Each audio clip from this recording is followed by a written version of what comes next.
아빠는 한 번도 우리랑 휴가를 간 적이 없잖아.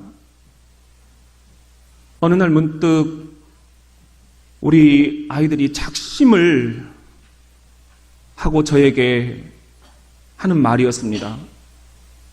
그러고 보니까 군생활 24년 동안 아이들을 데리고 휴가 한 번 제가 가본 적이 없더라고요. 내가 왜 이랬지?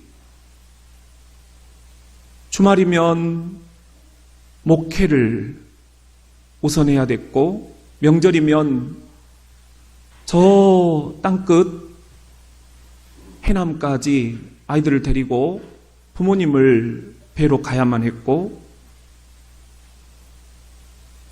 이번 진급이 되면 우리 맘 놓고 휴가 한번 가자 미루었는데, 금세 다음 진급을 위해서 조금만 더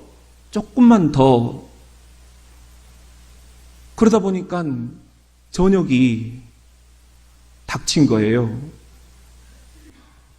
군생활 20년을 한 사람에게는 저녁 준비를 위해서, 사회 적응을 위해서 저희 군종은 3개월 휴가를 주는 제도가 있습니다. 이때다 모든 관심을 이 3개월 휴가를 어떻게 보낼 것인가 거기에 맞추고 아이들을 달랬습니다. 정말 미안하다. 그런데 아빠가 저녁을 하니까 그때 우리 한번 해외에 휴가를 갔다 오자. 모두가 기대를 많이 하고 있었어요. 그런데 교회에서 전화가 온 거예요. 4월 30일 저녁인데 2월, 3월, 4월 휴가를 가려고 준비를 했는데 우리 부목사님이 갑자기 교회가 텅 비게 됐다. 그러니까 목사님, 교회가 흔들립니다. 빨리 오셨으면 좋겠습니다. 도저히 제 힘으로는 못할 것 같습니다. 그래서 부랴부랴 1월 달까지 업무를 마무리하고 2월 1일자로 여기를 오게 됐습니다. 목회가 우선이다. 교회가 안정이 되고 그 다음에 가자. 애들이 무척이나 실망을 하는 그 얼굴빛을 보면서도 내심 모른 척 했습니다. 그리고 장로님들에게 부탁을 했습니다. 장로님, 제가 휴가를 반납하고 교회를 섬기겠습니다. 그런데 어느 순간 한번 제가 휴가를 다녀올 수 있도록 그렇게 좀 이해를 해 주십시오. 그렇게 시작이 됐는데 이게 정신없이 1년이 지나간 거예요. 그리고 여름 휴가도 부목사님들을 다 보내놓고 이제 제 휴가는 가을로 아이가 전역을 하면 가야겠다 했는데 우리 부목사님이 좋은 교회가 났다고 꼭 가야 될 것 같다라는 그런 이야기를 한 거예요. 근데 그 다음 주가 제 휴가였어요. 근데 이 부목사님한테는 말은 못하겠고, 그래요. 근데 목사님, 부탁이 있습니다. 제가 다음 교회 가기 전에 한 달 정도 꼭 휴가를 좀 갖고 가고 싶습니다. 그래요. 다녀오세요. 그리고는 제가 이제 그 자리를 혼자 지키고 있는데, 아이는 전역을 했지. 아빠가 휴가 가자는 그 약속은 지키질 않지. 그러니까 너무너무 저도 이게 막 이제 지쳐가기 시작을 하더라고요. 연말연시 다가오지. 그러니까 우리 급한 불 끄고 한번 보자 했는데 갑자기 몸에 좀 이상이 느껴지는 거예요. 이게 찌릿찌릿 하면서 도저히 안 되겠다. 잠도 안 오고 쉬어도 쉬는 것 같지 않고 너무 피곤해지고 살은 찌고 아내한테 나 좀 이상하다. 엄살이라는 거예요. 신 과장님 하면서 나한테 맨날 엄살 부린다고 나를 신 과장님이라고 부르는 거예요. 그래서 제가 그냥 아내 없이 혼자 병원에 갔습니다. 무조건 쉬셔야 됩니다. 그러더라고요. 이게 이제 극에 달한 거예요. 24년 동안 앞만 보면서 달려왔는데 이걸 한 템포 쉬어주고 민간 목회로 들어갔어야 되는데 제가 그것을 너무 쉽게 생각을 한 것 같아요.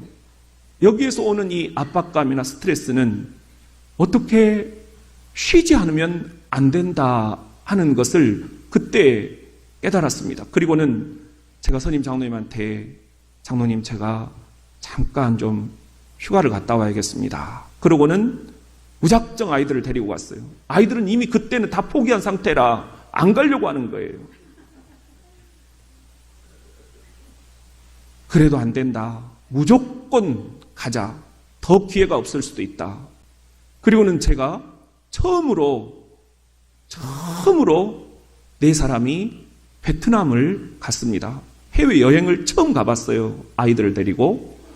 그런데 3일 동안 거기서 주는 밥만 먹고 리조트에서 계속 아이들이랑 이야기하고 또 이야기하고 너무 부끄러웠어요.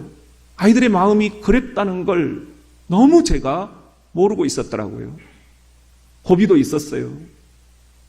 대화가 평상시 안 하다가 하니까 그냥 내 속에서도 그래도 아빠는 니들을 위해서 살아왔는데 이게 막 속에 불끈 올라오는 게 있어요. 또 애들도 어이구 우리가 안 왔어야 되는데 그런 마음으로 아주 아슬아슬한 대화를 하면서 3박 4일을 마치고 돌아왔습니다. 그때 제가 깨달았던 것, 진작 이런 기회를 가족들과 가졌어야만 한다.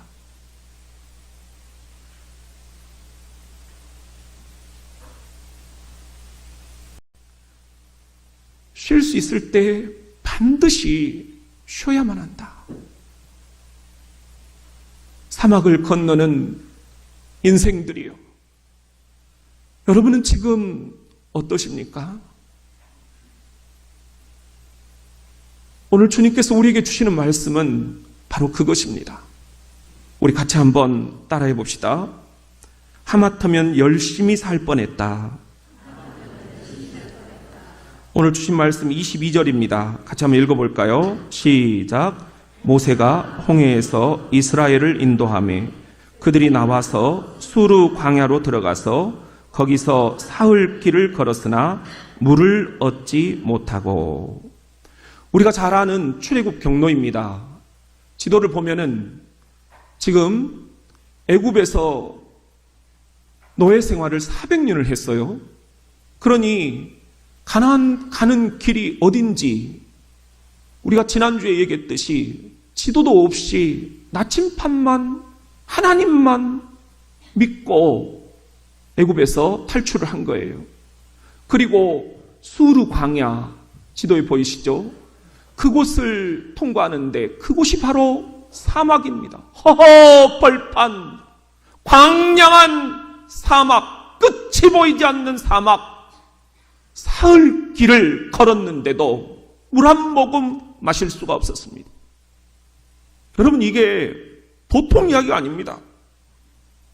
저도 많은 행군들을 같이 따라다녀 봤지만 사흘 동안 물 한 모금 못 마신다는 것, 그건 있을 수 없는 이야기입니다.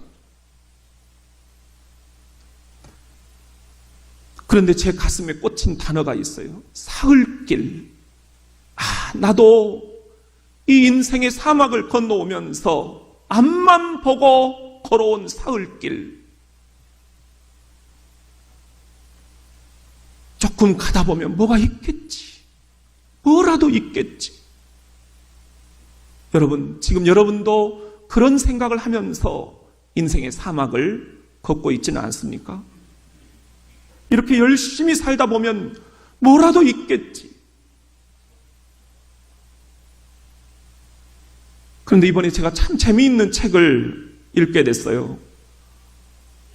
한번 따라해 볼까요? 하마터면 열심히 살 뻔했다. 참 내 가슴을 콕 찌르는 이야기인 거예요. 하마터면 열심히 살 뻔했다. 지금이라도 깨달은 게 천만다행이다. 이 책의 저자는 자기는 평생 눈치만 보면서 살았다, 그렇게 얘기를 하더라고요. 이 저자도 대입을 사수를 했어요. 그리고 3년 동안 공백기가 또 있었고, 그러다가 어렵게 회사를 들어갔는데 일러스트레이터하고 투잡을 하고 있는 거예요. 그러면서 여기도 저기도 발을 붙이지 못하고 눈치로 살아가는 그런 삶. 이건 내 삶이 아니다. 이건 내 옷이 아니다. 내 삶을 살고 싶고 내 옷을 입고 싶다. 그래서 독한 마음으로 결단을 합니다. 그렇게 해서 쓴 책이 바로 하마터면 열심히 살 뻔했다, 그런 책이에요. 크리스마스 휴가를 앞두고 한 은행 직원이 금고 안에 돈을 정리하려고 들어간 거예요. 그런데 금고 문이 열려 있으니까 밖에서 다른 직원이 문을 닫아버린 거예요. 그리고는 휴가를 다 떠나버린 거예요.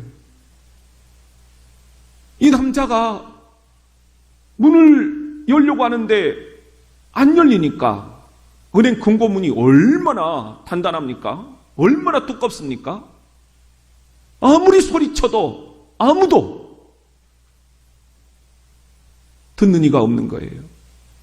그는 그 밤을 그 은행 금고 안에서 지내야만 했습니다.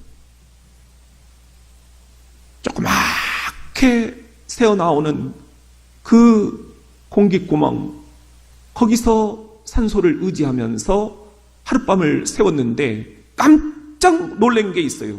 아, 자, 내일 또 아무도 안 오는구나. 뭐예요 지금? 크리스마스 휴가예요.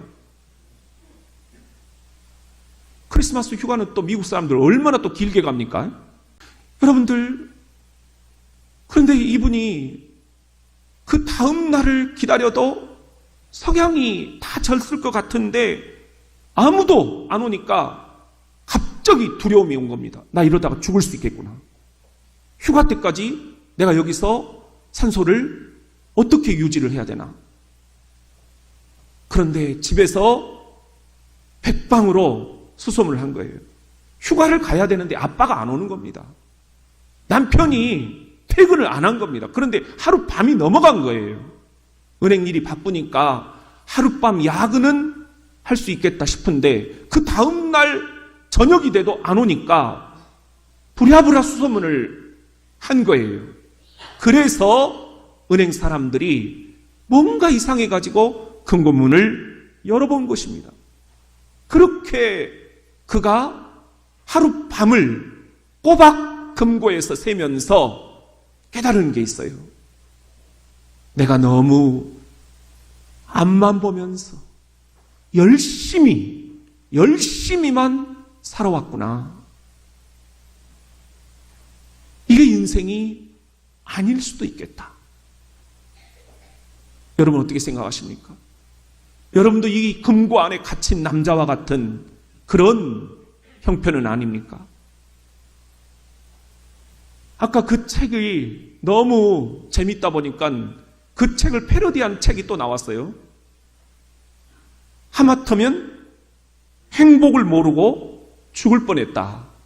우리 교회가 주님의 행복을 되찾자, 누리자, 전하자, 그런 관점에서 저는 이 책이 굉장히 와닿더라고요.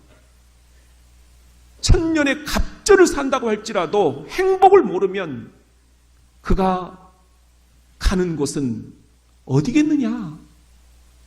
우리가 이 성경 말씀을 공부를 했잖아요. 여러분, 하마터면 행복을 모르고 죽을 뻔 했습니다. 이것이 우리의 고백이 돼서는 안 되겠습니다. 인생의 사막을 건너는 그대들이요, 하마터면 열심히 살 뻔했다. 하마터면 행복을 모르고 죽을 뻔했다. 그런 후회가 여러분의 후회가 되지 않도록 여러분 이 주일 아침 우리 인생에서 사막을 건너는데 무엇이 가장 중요한지를 믿음의 눈으로 꿰뚫어 볼 수 있기를 예수님의 이름으로 축원합니다. 우리 같이 한번 따라합시다. 상황에 끌려다니지 않기로 했다. 오늘 본문 23절입니다. 마라에 이르렀더니 그곳 물이 써서 마시지 못하겠으므로 그 이름을 마라라 하였더라. 다시 한번 출애굽 경로를 지도로 보시면은요, 지금 수르 광야를 사흘 길을 아무것도 먹지 못하고 물 한 모금 마시지 못하고 그 뜨거운 떼약볕을, 사막은 사실은 밤이 더 위험합니다. 너무너무 밤에는 춥습니다. 그 추위를 이겨내고 사흘 길에 도착한 곳이 마라라는 곳이었습니다. 그런데 이 마라에 물이 있었는데 너무너무 갈증이 나니까 사람들이 막 갔더니 이 마라에 물이 쓴 물이었어요. 우리 24절 말씀 한번 읽어봅시다. 24절 말씀 시작.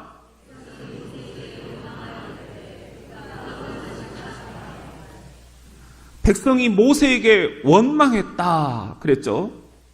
이것은 하나님에 대한 원망이었어요. 우리가 뭘 마실 수 있겠느냐? 쓴 물이라는 것은 썩은 물이라는 거거든요. 그래서 25절 말씀에 보면은 모세가 여호와께 부르짖었더니 여호와께서 그에게 한 나무를 가리키셨다 그랬어요. 저는 이 말씀이 너무 은혜가 되더라고요. 예수 그리스도가 지셨던 그 십자가 나무가 연상이 되는 거예요. 그가 그 한 나무를 물에 던지니 물이 달게 되었더라. 저는 이 말씀이 예수 그리스도의 십자가 나무를 하나님이 인류를 위해서 던지셨더니 우리 인생들의 쓴 물이 단물이 되었다. 할렐루야. 이것이 복음이 아닙니까? 이것이 기쁜 소식이 아닙니까? 생수의 강이 흘러나오게 해주시겠다. 예수님이 그렇게 말씀하셨어요. 요한복음 7장 37절 시작. 명절 끝날 곧 큰 날에 예수께서 서서 외쳐 이르시되 누구든지 목마르거든 내게로 와서 마시라. 38절 나를 믿는 자는 성경의 이름과 같이 그 배에서 생수의 강이 흘러나오리라. 배에서 생수의 강이 흘러나오게 해주시겠다. 생수. 그리고 그것은 요한계시록 21장 6절 말씀에 이렇게 이어집니다. 시작. 또 내게 말씀하시되 이루었도다. 나는 알파와 오메가요 처음과 마지막이라. 내가 생명수 샘물을 목마른 자에게 값없이 주리니. 생명수 샘물. 이게 영어 성경에는 Life Giving Water 이렇게 돼 있어요. 그야말로 생명을 주는 물이라는 거예요. 우리가 예수 그리스도의 복음을 마시는 것은 생명을 주는 물을 마시는 것입니다. 오늘 여러분들이 이 말씀을 통해서 생명수 샘물을 마시는 줄로 믿으십시오. 출애굽기 26절 말씀 같이 한번 읽어보겠습니다. 출애굽기 15장 26절 시작. 이르시되 너희가 너희 하나님 나 여호와의 말을 들어 순종하고 내가 보기에 이를 행하며 내 계명에 귀를 기울이며 내 모든 규례를 지키면 내가 애굽 사람에게 내린 모든 질병 중 하나도 너희에게 내리지 아니하리니 나는 너희를 치료하는 여호와임이라. 나는 너희를 치료하는 여호와임이라. 이 말씀이 너무너무 은혜가 됩니다. 이게 히브리 성경에는 여호와 라파라고 되어 있어요.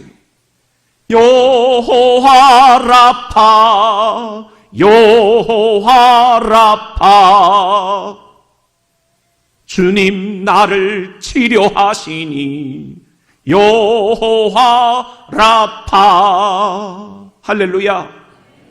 인생의 쓴 물을 마셨습니까?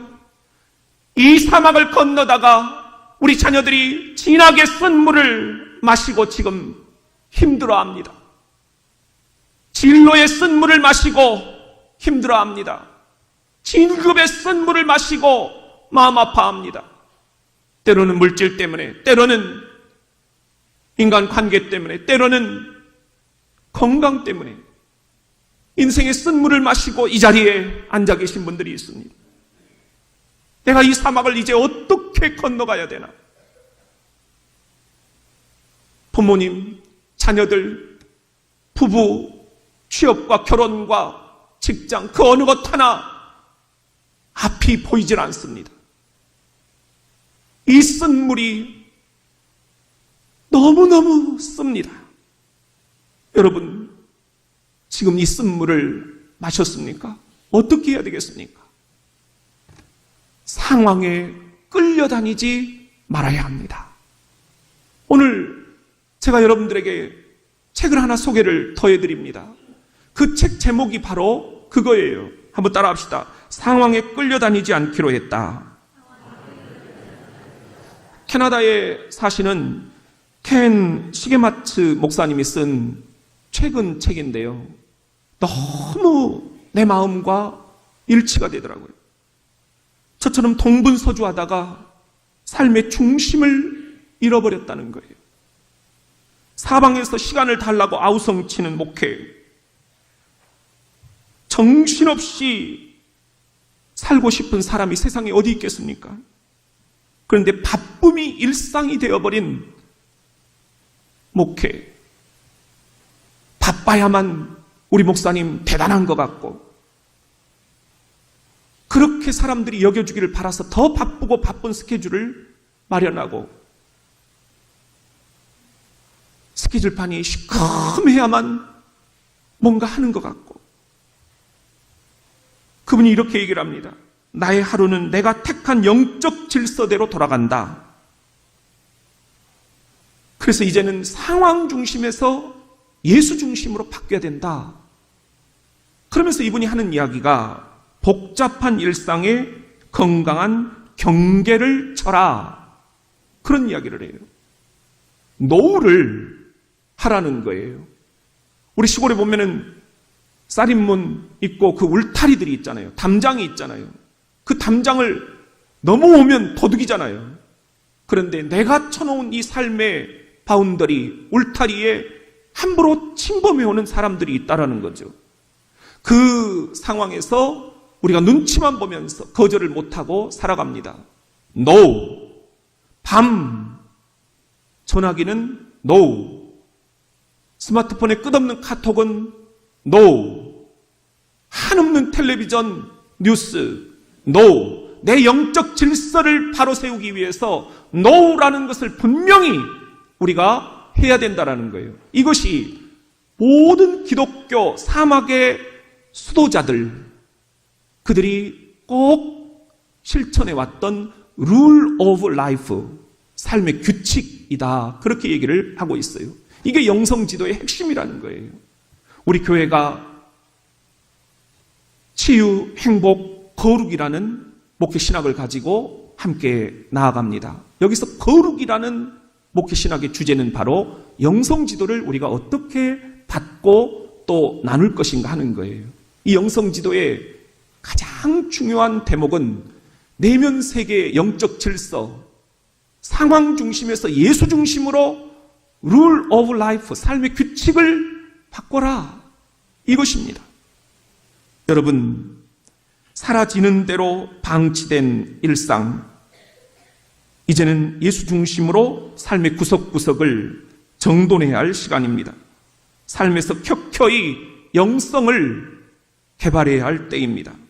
그래서 꽉 차 있어서 어수선하지 않은 삶, 짐은 가벼워지고 의미는 더욱 깊어지는 그런 영성을 개발을 할 때가 온 것입니다. 인생의 사막을 건너는 그대들이요. 저도 요즘 이런 고민들을 하고 있답니다. 건강한 목회가 뭔가? 병든 목회가 뭔가? 교인들을 머리로 세면서 오늘 몇 명 왔지? 숫자 놀이 하는 게 건강한 목회인가? 그건 병든 목회다.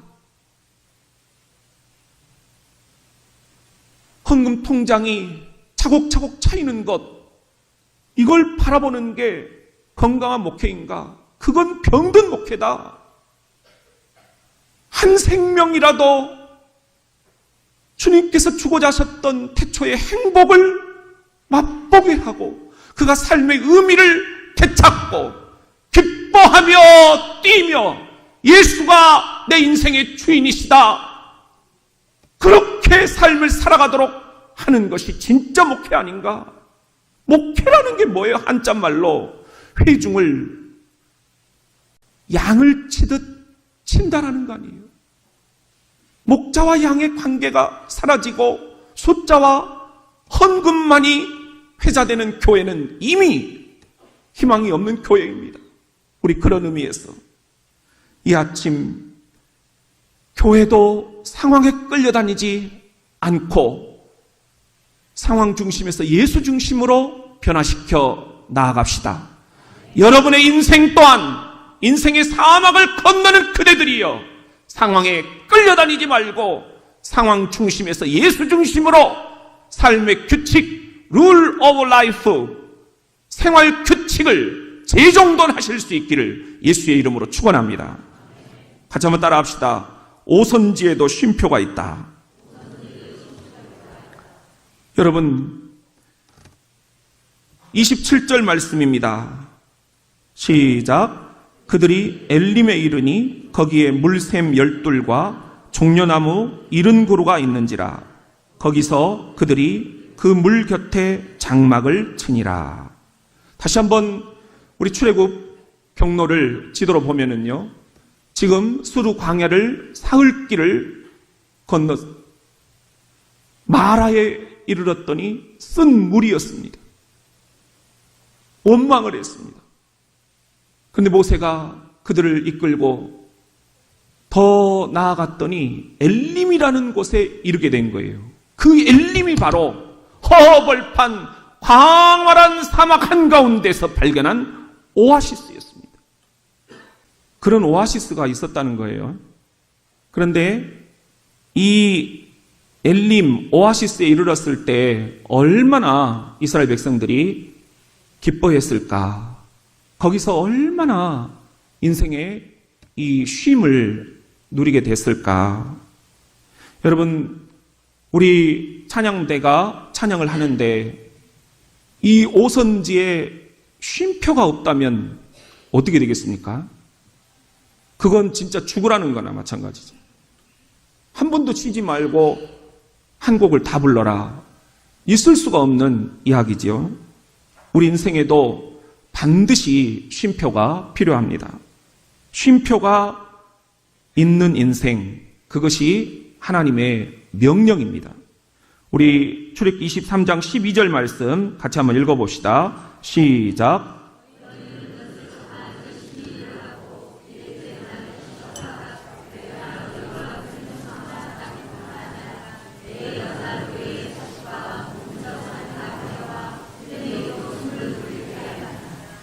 네, 저는 여기서 이 마지막 말씀, 네가 쉬어야 밑에 사람들도 숨을 돌릴 게 아니냐, 이게 제 가슴을 찌르더라고요. 여러분들, 쉬어야 된다. 쉬어야 된다. 네가 쉬어야 밑에 사람들도 쉰다. 부모님 여러분, 때로는 애들을 좀 방치를 하실 필요가 있습니다. 여러분들이 그냥 놀러 가실 필요가 있다 하는 겁니다. 그래야 애들이 뭘 쉰다? 숨을 쉰다. 위에 계시는 우리 CEO들, 사장님들, 우리가 쉬어야 밑에 사람들이 숨을 돌린다. 이런 말씀으로 들려옵니다. 그래도 안 쉬어요, 우리는. 조금이라도 문 열어놓고 손님들 받아야 돈을 번다. 이렇게 생각하잖아요. 그래서 하나님이 이렇게 21절에 못을 박으십니다. 34장 21절 시작.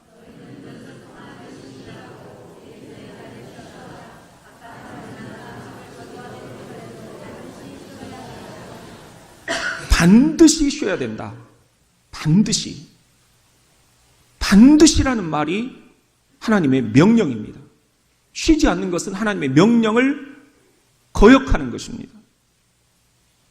우리 그런 의미에서 우리가 지금 함께 살펴보고 있는 책이죠. 사막을 건너는 6가지 방법. 이 스티븐 도나유가 그런 이야기를 하고 있어요. 사막을 건너는 방법 가운데 하나는 이것이다. 한번 따라해 볼까요? 오아시스를 만나면 반드시 쉬어가라. 오아시스라는 게 뭡니까? 여러분, 이 허허벌판에, 이 뜨거운 떼약볕에 자고 나면 모래 사막이 이렇게 형성이 되어 있는데 어느 날 보니까 거기에 물이 있고 거기에 나무가 있어요. 오아시스예요. 이 오아시스를 스티븐 도나유가 얘기하기는 사람들이 지나가 버리고 만다는 거예요. 또 오아시스가 있겠거니 경쟁에서 밀릴까봐 오아시스에 머물러 쉬는 것을 너무 못 견뎌야 한다는 거예요.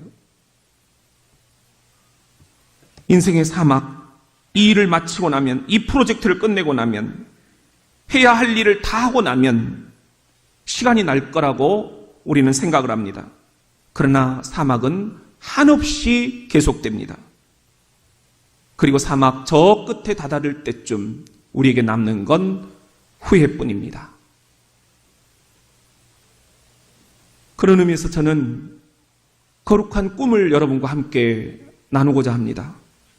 우리 대전 장로교회가 인생의 사막을 건너는 이웃들이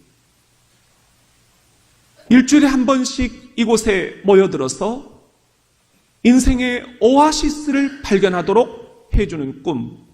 우리 카페가 매일매일 열려서 오가는 학생들, 기다리는 사람들 얼마나 많아요.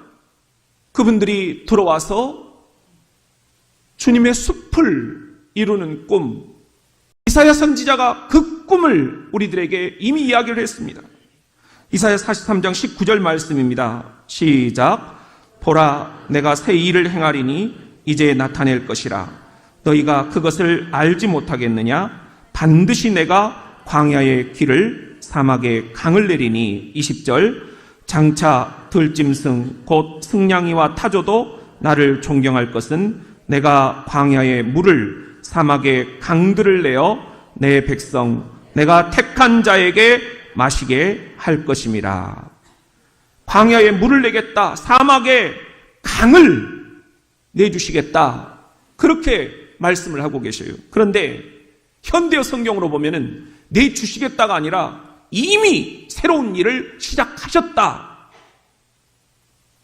현대어 성경으로 19절을 한번 읽어봅시다. 시작. 보라, 내가 이미 새로운 일을 시작하였다. 그 일이 이미 새싹처럼 돋아났는데 너희는 아직도 그것을 알지 못하느냐?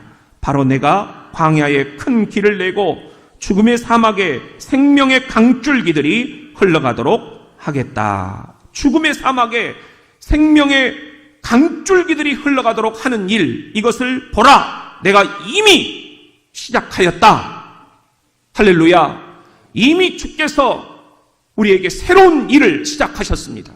주님의 숲을 일궈서 영원히 지친 새들이 이곳에 와서 함께 우짖으며 눈물로 기도하며 기쁨으로 찬양하며 영혼의 쉼을 누리고 재충전되어 삶의 현장으로 용기 있게 나아가도록 하는 꿈. 이것이 바로 우리의 꿈 넘어 하나님의 꿈입니다. 여러분, 이 일을 우리가 함께 해야 되지 않겠습니까? 우리 이 찬양 가사 한번 반주를 해주시면 같이 한번 불러볼까요? 어렸을 때 많이 불렀던 노래지요.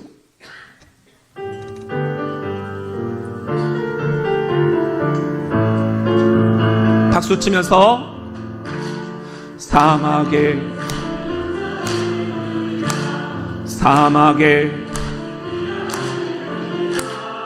주님이 다스릴 사막이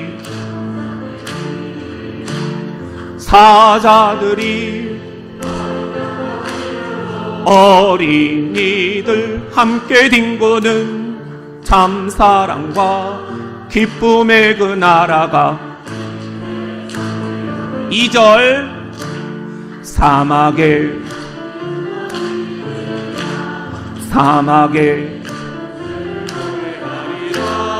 주님이 다스릴 그 나라가 되면은 사막이 낙원되리라.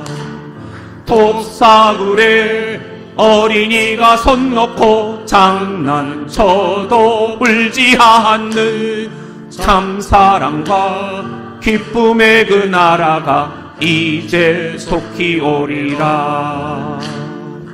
우리 이런 주님의 숲을 이 교회가 일궈가는 꿈, 이 교회가 이 태전 땅 사막에 강을 내는 꿈, 이 꿈을 이룰 수 있도록 하나님께 영광의 박수